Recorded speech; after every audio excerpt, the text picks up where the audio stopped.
anybody else's hands, this is a microphone. In my hands, it's a pipe Too much can be done on this mic that I ain't doing ready. Pipe bombs. Pipe bombs. Pipe bombs. In anybody else's hands, this is a microphone. In my hands, it's a pipe bomb. I represent the underdogs. Pipe bombs. Pipe. Okay, so here's my version of fucking around with Standard. I bring green-white tokens, which is a deck that will be played once Dark Ascension is released. But here I just put this together now because I felt like it. I have 4 Razor Verge Thickets. I want to switch that around with the Sun Petal Groves, but 2 Origin Spell Bombs. Anything with green, white, and drawing cards is good. I think if you don't know why I have Gut Shot in the deck, you're a fucking retard. Or you haven't played Standard in a long time. It's called Delver of Secrets. Evison's Priest, although I could go 2 Priest and 2 Birds or 2 Elves. It depends. I have more white than I do green, so green isn't that big of a deal. He makes tokens. That's a bomb. That your opponent, if he doesn't kill it, will kill him. I promise you. Rampant Growth, because it's cool. Naturalize, main deck. Intangible Virtue, Druidic Satchel, which works perfectly in the deck. It allows you to gain life. You get a token, which is the whole point of the deck, is to accumulate large amount of tokens. And it gets lands out of your deck. I think it's perfect. And since I don't give a fuck what my opponent does or thinks, I can do whatever the fuck I want. Timely Reinforcements. Do you know why it's in here? Because it makes tokens. Midnight Haunting makes tokens. Blade Splicer, oh, it makes tokens. And also, you want to keep the curve at like 3. 3 is good. And if it makes a lot of tokens, and the curve is around 3 to 4, that's good. 2 Sun Titans, which get back the Blade Splicers. 1 Parallel Lives, which, you know, most normal people would just not go Parallel Lives and go 4 Garrix. I do have 8. I have 8 playsets of Innistrad. I really just... The reason I haven't done a video in a while is because I just stopped caring. Innistrad's gotten really boring. I've been playing Paper recently. I've been doing really well. My first ever pack I opened in Paper in 11 years, and I opened a Liliana. I also got a Hunt Master of the Fells and some other good stuff. But, Sun Titan's a card that's going to go bye-bye once Dark Ascension comes out. Now, here's my sideboard. Some fun stuff. Apostle's Blessing, which, you know, Sever the Bloodline could ruin my deck. You know, stuff like that. Also, it protects artifacts. Oh, your artifact destruction doesn't work? Oh yeah, that's right, I have Apostle's Blessing. Dismember, because, I don't know, everyone uses it, so I guess I should too. Hex Parasite, for those faggoty little fucking Venser decks that everyone's playing nowadays. Everyone's playing a fucking little bitch-ass Venser deck. Naturalize, Nihil Spellbomb, of course Nihil Spellbomb, 1 Ratchet Bomb, 2 Stony Silences. Why? Because everyone you're gonna play is going to sideboard in Ratchet Bomb. What does Stony Silence do? It stops Ratchet Bomb. It also stops swords and other crap. But you have to play it after, or you can use a Naturalize on whatever. Now this card I think is one of the coolest cards that no one's ever heard of. Triumph of the Hordes. It's better than Overrun because it gives your creatures +1/+1 trample and infect. So you only need essentially 5 creatures on the board and you win the game. Which you can do with this deck rather easily. That's for red deck wins, blah blah blah.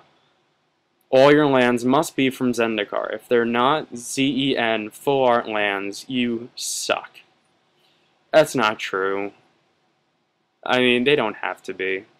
So I'm gonna go and find a Delver deck and go play it, because I fucking hate Delver decks. Alright, so I found a Delver deck. And this guy's playing straight up Delver. He's playing the exact same playlist as the guy that won the Constructed a couple days ago. Actually, the morning that I played this, the guy won with this deck. And this guy made the exact same one. Whatever. Well, well, first I'm going to attack, because, you know, if you can get that If you can get him like to stupidly block, thinking that I have no lands or something, that would just be fantastic. Well, here comes my bomb. He has absolutely no way of dealing with this. That's game over. I'm not even joking you. The game is now officially over. I don't care if his Delvers flip or not. It won't affect me in any way, shape, or form. That is a ticking time bomb right there. That shrine easily wins me the game, whether I have intangible virtue or not. Now, he's always going to have Mana Leak mana open. The only thing you have to worry about is potential cards like Oblivion Ring.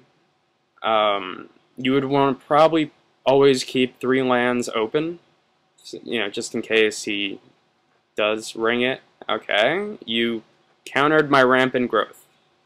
Okay. He knows he's screwed. That's what I love about it. His Delver doesn't flip. Okay. Now this is the one chance he has to play an Oblivion Ring. Well, he lost that chance. So that's game. I go here to look at you know, whether or not he shuffles.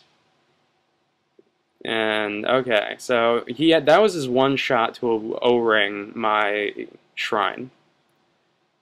But it's just a ticking time bomb. Your Delver could flip and start dealing me 3 points damage right now. I really don't care. When I do care, remind me. Like, he is so fucked right now. It's hilarious. No, that doesn't... Oh, wow. Merfolk Looter. Wow, as if I haven't seen that deck list somewhere. Where did I see this deck list?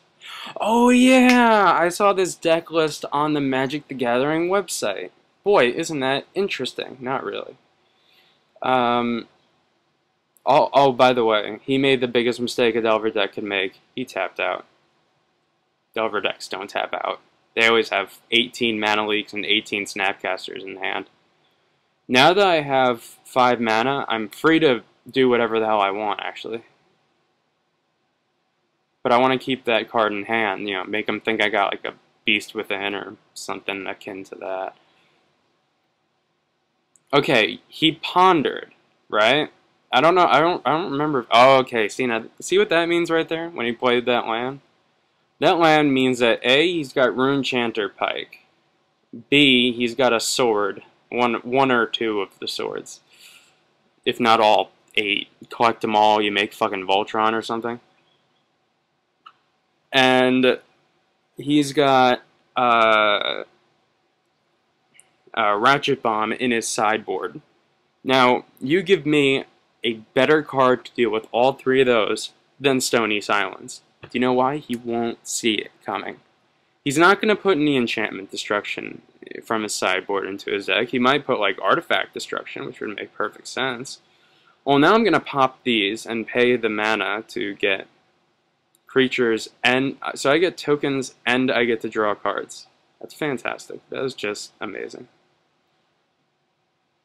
It just makes the game easier, to be honest. I would take this deck into a tournament, but it's not ready yet.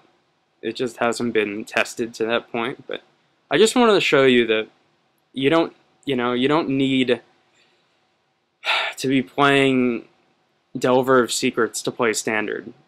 You know, you could throw together, I mean, Triumph of the Hordes is better than Overrun. Uh-oh. Oh, snap, son! You know, like, I mean, even if his Delver flipped, I would still be alive. I would still have plenty of mana. Okay, now that's game over, because I could tap 3 mana if he tries to Mana Leak it. I could hit him for 2 each turn. And you know what the best part is? That he's playing Sword of War and Peace. I'll put my money on that. 1, 2, 3. Oh no! He made me tap, which does make me susceptible to Oblivion Ring. That's the one issue that you will find yourself running into, which then you kind of hope you have a naturalized, but shit happens. But, so now I'm going to attack. He will refuse to block because his creatures are completely useless without equipment. Hence why Stony Silence, once again, is a really good card. Yeah, I'm gonna say it. Stony Silence is a good card. I'll play some more with this deck. I'll fix it. I'll fine-tune it. You know, when Dark Ascension comes out, I'll make it black and add Lingering Souls, Grafdigger's Cage, not a Vault of the Archangel, Sorin, definitely. Oh, and I've been playing paper now. I've played 3 events. 1 pre-release, 1 release event, and 1 draft. I've done very well, mind you. Opened up a Liliana, Huntmaster of the Fells, 2 Curse of Death Sold, a Grafdigger's Cage, Ghoul Tree, Markov Blade Master, Bloodline Keeper, 2 Crewin Outlaws, Instigator Gang, a foil Falkenroth Marauder. Oh yeah, stuff's going on in the game. Kessig Cagebreaker, a Vault of the Archangel, Back from the Brink, Unbreathing Horde, Heartless Summoning, blah blah blah, crap, Immerwolf, Diregraph Captain, 2 Grave Crawlers, a Thraben Doomsayer, a Dungeon Geist, and a Predator Ooze. Not bad. Not bad at all.